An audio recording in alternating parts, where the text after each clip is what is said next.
খুলনায় ১২ ঘণ্টা পর ৪.৫ বছরের নিখোঁজ শিশু জান্নাতুল মাওয়ার মরদেহ উদ্ধার করেছে পুলিশ। সোমবার রাত ২টার দিকে হরিণটানা গেট সংলগ্ন একটি ফাঁকা স্থান থেকে তার মরদেহ উদ্ধার করেছে পুলিশ। শিশুটি নগরীর লবণচড়া থানাধীন রায়পাড়া কালভার্ট এলাকার বাসিন্দা শাহজালালের মেয়ে। নাম হচ্ছে যে তোতা মিয়া। মূলত করছি যে উনি আমাদের নিকট আত্মীয় না, একটু দূরের আত্মীয়। উনি হচ্ছে এখানে ওনাকে কালকে আমরা আমার খালাবাড়ির বিয়েতে এসেছিলাম, ওনাকে আমরা নিয়ে এসেছিলাম সাথে করে। এখান থেকে উনি হচ্ছে যে আমার মেয়েকে নিয়ে আমরা বরযাত্রী থেকে গেছিলাম, আমার মেয়েকে নিয়ে উনি আইসক্রিম খাওয়ানোর কথা বলে নিয়ে গেছিল।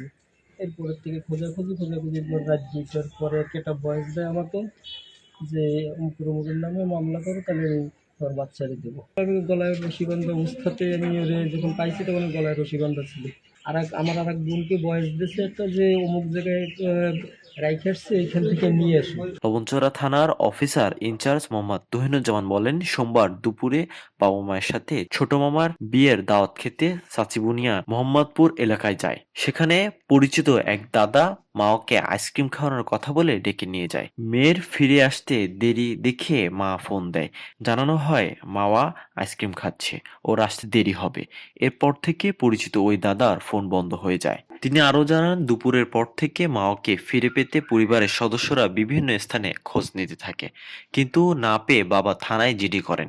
রাত ২টার দিকে পুলিশ ও পরিবারের সদস্যরা শিশুকে হরিণটানা গেট সংলগ্ন একটি ফাঁকা স্থানে মৃত অবস্থায় উদ্ধার করে। মরদেহের পাশে একটি দড়ি ছিল, সেটি দিয়ে তাকে শ্বাসরোধ করে হত্যা করা হয়েছে বলে প্রাথমিকভাবে ধারণা করা হচ্ছে।